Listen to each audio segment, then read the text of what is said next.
کہ اس کی غلطی سے زیادہ بڑھ جائے، یعنی تمہارا یہ مارنا اس کی غلطی سے زیادہ نہ ہو جائے، اس نے اتنی بڑی غلطی نہ کی ہو جتنی بڑی آپ اس کو سزا دے رہے ہیں۔ اگر آج اس کی غلطی سے زیادہ سزا ہو گئی تو کل قیامت کے دن آپ کیا جواب دیں گے؟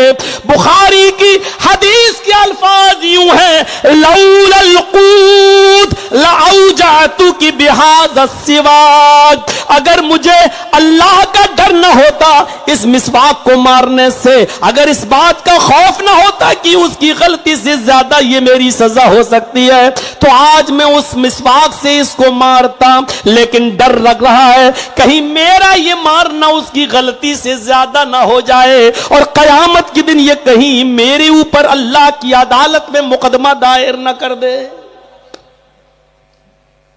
یہ اس ہستی کا حال ہے جو جنتی ہے، یہ اس نبی کا حال ہے جس کے لیے ہم ہر نماز کے بعد، اذان کے بعد مقام محمود کی دعا کرتے ہیں، وَبَعَثْهُ مَقَامًا مَحْمُودًا۔ یہ اس نبی کا حال ہے۔ ایمانداری کے ساتھ بتائیے، آپ اپنے ملازمین، گاؤں والے بیٹھے ہوئے وہ اپنی شکایتیں لے کر آئے ہیں، آپ روزانہ شکایتیں سنتے ہیں اور دور کرتے ہیں، ان کو بیٹھا رہنے دیں گے؟ ارے جائیے اور ان کی شکایتیں کریے، دور کریے، ان کی شکایتیں سنیے۔ آپ امیر المومنین ہیں، آپ اپنی رعایا کی اور اپنی عوام کی شکایتیں نہیں سنیں گے تو کون سنے گا؟ عمر ابن عبدالعزیز کہتے ہیں، بیٹے تھوڑا سو لینے دو، پوری رات جاگتے ہوئے ہو گئی، سوتا ہوں، اٹھوں گا، ظہر کی نماز پڑھوں گا اور اس کے بعد لوگوں کی شکایتیں سن لوں گا اور جو شکایتیں ہوں گی دور کر دوں گا، ان کی سنوں گا اور جو میری طاقت ہوگی اس کے مطابق میں عمل کروں گا۔ وہ سونے کے لیے جب بستر پہ جانے لگے تو ان کا چھوٹا بیٹا عبد الملک چیخ کر کہتا ہے، اے ابو جان جائیے سونے، اور آپ نے کہا ظہر کے بعد ان کی شکایتیں سنوں گا۔ اس بات کی گارنٹی کیا ہے کہ آپ ظہر کی نماز تک زندہ رہیں گے؟ اس بات کی گارنٹی کیا ہے کہ آپ ظہر کی اذان تک اور نماز تک آپ زندہ رہیں گے؟ اگر آپ اس سے پہلے انتقال کر گئے تو ان کی شکایتیں کون دور کرے گا؟ عمر ابن عبدالعزیز کانپ جاتے ہیں اور اپنے اس بچے کو اپنے سینے سے لگاتے ہیں، اس کی پیشانی کو چومتے ہیں اور کہتے ہیں، میرے بیٹے تم نے اپنے باپ کی آنکھیں کھول دی ہیں۔ پھر جاتے ہیں اور اسی وقت لوگوں کی شکایتیں سنتے ہیں اور ان کو دور کرتے ہیں۔ میرے بھائیوں، یہ تقویٰ تھا نجی زندگی کے اندر، یہ خوف تھا نجی زندگی کے اندر۔ چھوٹا سا بچہ ہے عمر ابن عبدالعزیز کا، چاند ہو چکا ہے عید کا، بیٹا ضد کرتا ہے، ابو کل میرے دوست نئے کپڑے پہنیں گے، مجھے بھی نئے کپڑے چاہیے۔ کہا میرے بیٹے تمہارے باپ کو بیت المال سے اتنی تنخواہ نہیں ملتی ہے کہ تمہارا باپ تمہارے لیے نئے کپڑے کا انتظام کر سکے، تمہاری ماں بھی پرانے کپڑے پہنے گی، میں بھی پرانے کپڑے پہنوں گا اور تمہیں بھی پرانے کپڑے ملیں گے۔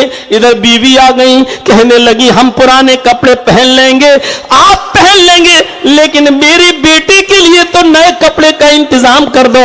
ارے بچوں کا دل ہوتا ہے، نیا کپڑا اس کو لے دو۔ کہا میری بیوی تمہیں کیا معلوم ہم اپنے گھر کی تنخواہ سے گھر کا خرچہ کیسے چلاتے ہیں؟ فرمایا 1 مہینے کی تنخواہ ایڈوانس لے لو، اگلے مہینے مت لینا۔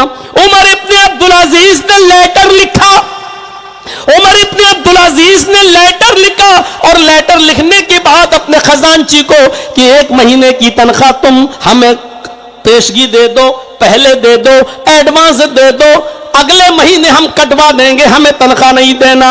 جس لیٹر پر کاغذ پر لیٹر لکھا تھا ان کے خزانچی نے اسی کاغذ پر اپنی طرف سے کچھ لکھ دیا اور قاصد سے کہا یہ واپس لے جاؤ اور عمر ابن عبدالعزیز کو دے دینا۔